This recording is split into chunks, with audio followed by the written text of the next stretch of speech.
Ora, ora, ora! Quem é vivo sempre aparece, hein? Bora lá, minha gente, trocar uma ideia dessa vez sobre o Tugão, cara. 11ª rodada do Campeonato Português. Tivemos dois grandes jogos. Um pouquinho mais cedo, Braga e Sporting. Um pouquinho mais tarde, acabou de acabar o Benfica contra o Porto. Eu vou falar sobre essas duas partidas. Fui cobrado recentemente nas redes sociais para falar mais do Campeonato Português. É verdade que eu não consigo me desdobrar tanto assim, né? Mas a gente fala mais de alemão, às vezes mais de Corinthians, da Champions, obviamente, mas eu tenho que me penitenciar e falar mais do Tugão aqui. Eu vou tentar fazer uma análise não só sobre os dois jogos em si, mas da situação dos clubes, né, envolvidos, especialmente pós-clássico Benfica e Porto, porque tivemos um resultado histórico e para o lado do Benfica muito animador, que dá confiança, que dá moral, que dá também munição para os adeptos tirarem sarro, brincarem com os adversários.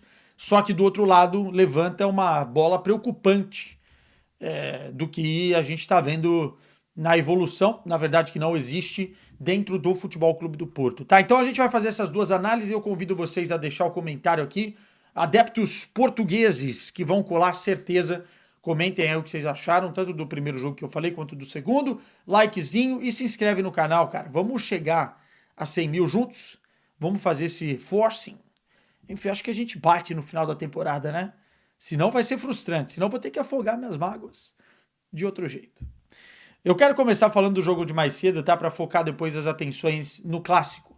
Mas tivemos um jogo muito interessante de dois treinadores que eu gosto muito particularmente, Carvalhal versus Rubem Amorim. O Braga em casa, na Pedreira, recebendo o Sporting no jogo que tinha todo o contexto. É a última partida do Rubem Amorim comandando o Sporting. Agora na data FIFA ele se torna treinador do Manchester United. O Sporting deve em breve apresentar o João Pereira, né, que vem da B, enfim, tudo isso na equação. Eu já falei um pouquinho sobre essa situação no Gelada com Quesada, mas a verdade é que era um jogo que tinha esse contexto. E seria, para o Rubem Amorim, especial sair com uma vitória, né? E deixar o time ainda numa situação melhor no Campeonato Português. E digo mais, com a vitória contra o Braga, era impossível o Rubem Amorim se despedir de uma forma mais emblemática, mais entusiasmada do jeito que ele se despediu, né?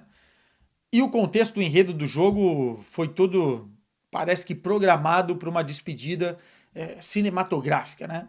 O adversário abriu 2-0, jogando fora de casa, uma partida difícil, e no segundo tempo 4-2. Uma grande virada desse Sporting. No primeiro tempo eu gostei muito da abordagem do jogo do Braga, eu achei que jogou com dois extremos bem abertos, né? E deu amplitude no campo, dificultou a marcação do Sporting. Acho que no primeiro gol, se eu não estou enganado, o De Bast comete um erro grosseiro. Eu gosto do De Bast em muitas ocasiões. Acho que o Sporting foi buscar um atleta que é promissor, mas não é o primeiro erro dele. E digo mais, são erros de jogador de várzea, né? Ele é muito bom em alguns aspectos, mas ele de certa forma, erra e quando erra, erra de uma forma grotesca. Já tinha errado na Supertaça, já tinha errado em outras partidas também, e dessa vez foi tentar chutar, acertou o jogador do Braga, o Ricardo Horta, e o gol aconteceu. Também tem falta no Israel no lance. Não sei como o árbitro não deu, mas eu achei falta. Mesmo assim, o Braga fez 1-0, fez 2-0 na primeira etapa, e o Sporting, apesar de ter o controle do jogo, não estava conseguindo se encontrar nas ações ofensivas. E no segundo tempo, o jogo desbloqueou. Primeiro numa bola parada, o Morita consegue fazer o 2-1. Depois um golaço, cara. O golaço do Yulman. O homem bateu uma bola, o dinamarquês bateu, enfim, do meio da rua e acertou o ângulo do Matheus. Nossa senhora, que golaço. E depois, o substituto do Gyökeres, né? Porque quando o Gyökeres for embora, vai ter que achar um outro Gyökeres, e é um dinamarquês. Tem características diferentes, é verdade. Eu acho ele um pouco mais estático, mas é um jogador que sabe fazer gol, né? O Harder, com o Harder, fez dois gols muito, muito de centroavante, né? Eu gostei. da presença dele em campo. Acho que resolveu um jogo, era importante para ele para dar confiança e aos poucos vai entrando nesse time. Eu acho que não dá para jogar no esquema que o Sporting joga com o Gyökeres e com o Harder, mas ele vai ser preparado e foi contratado já pensando na potencial saída do Gyökeres. Não estou falando em janeiro, estou falando já para a próxima temporada. O trabalho de scouting maravilhoso que o Sporting vem fazendo nos últimos tempos. 4-2. Aí depois na coletiva de imprensa, mais uma aula de comunicação do Rubem Amorim, né? Você pode falar o que quiser do Rubem Amorim, e às vezes que ele é encantador de serpentes, né? Como utilizavam também para classificar o Tite. Mas a verdade é que o homem tem o dom da comunicação. Também as coisas funcionam melhor quando estão ganhando, né?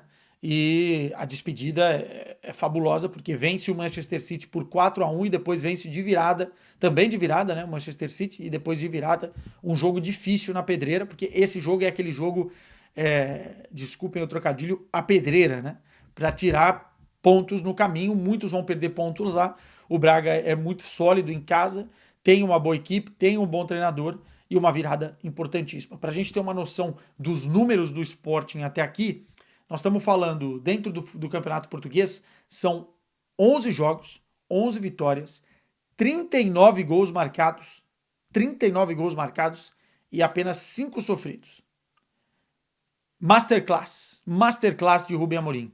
É uma despedida muito triste para o torcedor, porque fica sem o seu principal comandante, o homem que revolucionou essa casa nos últimos tempos, mas ao mesmo tempo, cara, fica aquele sentimento de gratidão, de que o cara deixou tudo o que era possível e deixou um caminho pavimentado, sacou? Se o João Pereira vai dar certo ou não, eu não sei, mas o Sporting de 2020 para cá é um outro clube. É um clube muito, muito relevante, muito forte e que sabe exatamente o que quer fazer. Trabalha muito bem nos bastidores para as contratações, não gasta tanta grana assim face ao que o mercado exige e demanda, e consegue entregar dentro de campo um time muito coeso. Se o João Pereira pegar nesse time e só der sequência, der trabalho e fazer a base que o Rubem Amorim já estava fazendo, é uma equipe forte nessa temporada para levar o Campeonato Português. Depois, as taças são jogos, né, únicos e tal, e a Champions é muito complexa. Mas eu digo que o Sporting pode sonhar em classificar, sonhar, tá? Entre os 8 da Liga dos Campeões, tem 2 jogos acessíveis contra Clube Bruges e contra o Bolonha, fazer aí 16 pontos, raspar um pouquinho em outros jogos, bate 17, 18 pontos, eu acho que passa entre os 8. É difícil? É, mas o clube dá sinais de que está pronto para isso e que o caminho está traçado, né? A ver se vai ter algum time dentro do futebol português a bater de frente. A perda do treinador é significativa, mas é o que é. Um adeus emocionado, mais uma vez, de Rubem Amorim. Uma pena que ele deixa o futebol português e uma sorte danada do Manchester United. Acho que ele vai conseguir, se tiver tempo, se tiver paz, se tiver estrutura, se não tiver interferências externas de quem não entende de futebol, ele vai conseguir colocar o United nos trilhos. Talvez não nessa temporada, talvez na próxima temporada, mas eu tenho certeza da qualidade do Rubem Amorim. Bom, e bora lá falar do clássico, que eu sei que tem muita gente aí esperando. Benfica e Porto, o grande jogo dessa 11ª rodada, e Benfica e Porto não tem outro jeito de classificar, tá? É guerra, meu irmão, é guerra. Quem perde entra numa mini crise ou numa crise muito grande. Quem ganha sai de peito estufado. E o mais importante é o tal do ganhamento, né? Eu acho que esse jogo é aquele tipo que não se joga, se ganha. Mas a verdade dessa partida, e que foi um resultado histórico, é que a gente viu muito Benfica para pouco Porto. Para pouco Porto. É preocupante. Eu acho que não é nem mini crise, eu acho que tem uma crise que vai crescer nas costas do Vitor Bruno agora, depois desse resultado. Há 60 anos, perdão, há 60 anos, o Benfica não fazia 4 gols no Porto dentro do Campeonato Português. O trabalho do Bruno Lage vem sendo espetacular, né? Assim, internamente. Foram 12 jogos até aqui, 10 vitórias e apenas 2 derrotas, e essas 2 derrotas na Champions para Feyenoord e Bayern de Munique. Mas no resgate dentro do Campeonato Português, vem sendo um excelente trabalho e o Benfica tem feito bons jogos. Já o Vitor Bruno, cara, não tem conseguido implementar aquilo que o torcedor portista se acostumou. Aquele DNA do Porto. E principalmente no sistema defensivo, o Porto defende muito mal, cara. Muito mal. Eu já tinha levantado essa bola depois do jogo contra o Manchester United. Os dois vieram de derrota. Uma derrota contra o Bayern de Munique, teve muito torcedor do Benfica que eu vi que cornetou a escalação do Bruno Lage. É do jogo, enfim, queria ver o Benfica jogando mais a Benfica, com mais chances de gol e tal, tentando agredir o Bayern de Munique. A estratégia não deu certa, mas foi um jogo. Agora, o Vitor Bruno vinha de uma derrota contra a Lazio, em que ele poupou jogadores para esse jogo, numa Europa League que o Porto, enfim, tá capengando, não tá bem, e as críticas agora vão subir de tom, né? Vão subir de tom porque, independentemente se é um trabalho de transição, mudança na direção, muitos jogadores contratados, muita movimentação de mercado, novo presidente, novo treinador. Mas como a gente está falando de Porto, uma derrota de 4-1, ela vai ter seu preço, cara. Você não está treinando um time do meio da tabela do Campeonato Português. O preço chega, a cobrança vai chegar. Eu não tenho dúvida. Eu não tenho dúvida que esse pode ser um marco tanto positivo quanto negativo para o Porto acordar. Tá? Vamos falar do jogo, vamos falar de bola. Os primeiros 10 minutos eu achei um clássico pegado, daquele que a bola não parava, faltas, enfim. Muito difícil de fazer qualquer análise, 10, 15 minutos. Depois o Benfica foi tomando conta do jogo. Basicamente, o jogo todo o Benfica foi melhor, a não ser o final da primeira etapa. O Benfica criou mais chances, porque o Porto se defendeu muito mal e o Benfica soube explorar isso. Destaque para Ausners, que se movimentou muito bem entre a defesa e o meio-campo, naquela faixa de campo que a gente chama de entrelinhas, né? Ele conseguiu, enfim, abrir espaço, puxar a marcação, ser o homem do último passe, fazer o Benfica acelerar o jogo para pegar, né, naquele swing, né, de um lado para o outro, para pegar a defesa desguarnecida do outro lado. Enfim, o Ausners foi muito bem. O Porto defendeu muito mal pelos flancos, pelas laterais. Quando a gente fala de erros entre linhas e espaços que o Porto deixa, não é só entre a zaga e o meio-campo. É também entre os laterais, tanto na direita quanto na esquerda, e os zagueiros. Quando você tem do outro lado Bá e Carreiras, que são dois jogadores que dobram na parte ofensiva e que ajudam e apoiam tanto o Di Maria quanto o Aktürkoğlu, enfim, você precisa criar um sistema de marcação que não deixe tanto espaço, tanto buraco. E foi por ali que o Benfica chegava toda hora, cara, toda hora, né? Nesse balanço do time que foi feito com muita rapidez, né? Tanto pelo Coxo quanto também pelo Ausners no meio-campo. O Florentino também foi muito bem, mas mais no sistema de marcação, destruindo e tal. O Porto deu muita liberdade, não pode defender tão mal assim. Tão mal assim. Teve um primeiro lance que o árbitro. Foi gol do Benfica, mas o árbitro já tinha apitado o Varela e o Aktürkoğlu. Eu não sei porque que ele apitou. Boca nervosa, né? Apito nervoso. Porque ele poderia ter seguido o lance aí, analisar no VAR. Para mim não foi. Não achei nada. Sinceramente, não achei nada.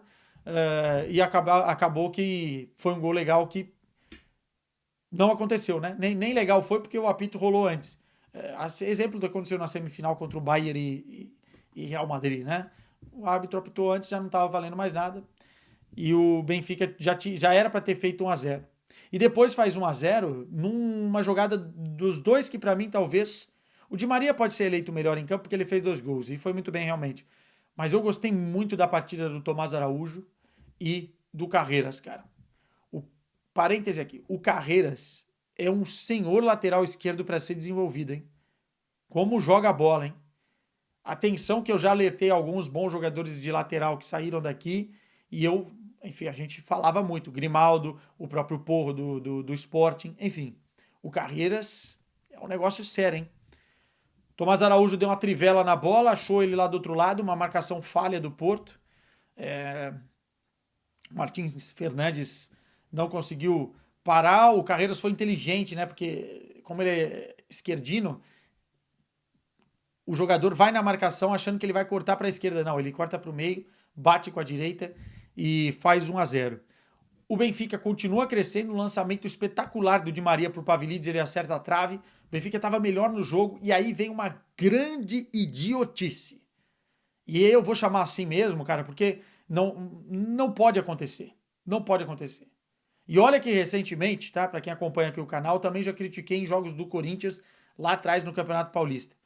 Pra quê? Quando o seu time está atacando, você sabe que não pode, você tá lá na arquibancada, você me acende uma tocha, né? Como eles dizem aqui, um sinalizador. Uma fumaça danada, o árbitro para o jogo, o Benfica melhor na partida, esfria, o jogo fica parado ali por, sei lá, 5 minutos, 4 minutos, enfim. Pra quê? Qual é a finalidade? Qual é a finalidade? É algum protesto? Não é. É para incentivar o time? Não é, porque o jogo vai parar. Já sabe que é proibido aquilo. Ponto 2. Se vai fazer, faz no início da partida. Ou no final, depois que o time ganhar. No meio do jogo, no meio do momento, estava 1-0 só para o Benfica. E esfriou, e o que aconteceu? O Porto, nas suas saídas, conseguiu empatar o jogo. Esse foi o melhor momento do Porto na partida. Aqueles 10 minutos ali do final do primeiro tempo, em que o Porto consegue explorar o que tem de bom, né? Galeno na velocidade, enfim, jogadores na transição ofensiva conseguindo se encontrar e bola no SAMU. Tem sido assim essa temporada. Bola no SAMU, bola no SAMU, bola no SAMU, já fez 12 gols na temporada e agora fez mais uma falha grotesca do Otamendi também na jogada pela esquerda, acho que foi o Francisco Moura que cruza, né? O Galeno arranca, o Francisco Moura faz a ultrapassagem, poucas vezes conseguiu fazer, porque como é que você vai ultrapassar se você tem Di Maria nas tuas costas e o Bá também subindo, enfim, o Osners caindo por ali. Mas aí o Otamendi falha e o Samu faz o gol. 1-1. O jogo estava aberto. No segundo tempo, o Vitor Bruno tinha que identificar que o time dele tinha ido mal no primeiro tempo. Talvez voltar já com mudanças para corrigir o que deu errado no primeiro tempo. E ele não fez. O Fábio Vieira na direita, cara, é um desperdício. E ele se sente tão desconfortável que ele joga mal. Ali é um jogador de velocidade, ali tem que ser um jogador que nem o PP, por exemplo, ou enfim, outra solução. Fabieira é um jogador de corredor central, um jogador de bola no pé, jogador que pensa o jogo, um jogador que tem um chute muito bom também, né, de média e longa distância. Jogar ele na direita, pra mim, não tem muita explicação. Matou o jogador e o jogador foi mal. Ponto. Não conseguia bola queimando no pé, enfim. E aí, cara, no segundo tempo o Benfica volta muito, muito bem, criando oportunidades. O Diogo Costa talvez foi o melhor jogador em campo do Porto. E o gol sai dos pés de Maria, né? Enfim, fazendo o 3-1, comemorando com a torcida, né? O Di Maria tem uma estrelinha em jogos grandes que é impressionante, né? Final de Copa do Mundo, final de Copa América. Contra o Porto já tinha marcado também outras oportunidades. Agora, já nesse retorno, em jogos importantes, 3-1, depois a penalidade que aconteceu, perdão, 2-1, depois a penalidade que aconteceu, 3-1, e depois o 4-1 sai num gol contra, e mais uma arrancada pela direita, mais uma nas costas, entre as linhas, zagueiro e lateral do Porto. Nem o Martins Fernandes e nem o Francisco Moura conseguiram fazer um bom jogo, né? E os zagueiros ficaram perdidos ali. A marcação do Porto funcionou muito mal, muito mal.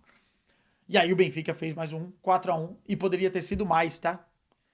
Poderia ter sido mais. Acho que o Benfica criou mais oportunidades, foi dono do jogo para fazer mais. E eu acho que o sentimento do benfiquista é de orgulho e de ver que o time realmente nas mãos do Lage, como eu falei, 10 vitórias, 2 derrotas, vai lutar por algo mais dentro do campeonato, né? Ainda tem um jogo a menos, a tabela está desfavorecendo porque o Sporting está fazendo o que está fazendo, mas de qualquer forma há esperança para o torcedor encarnado.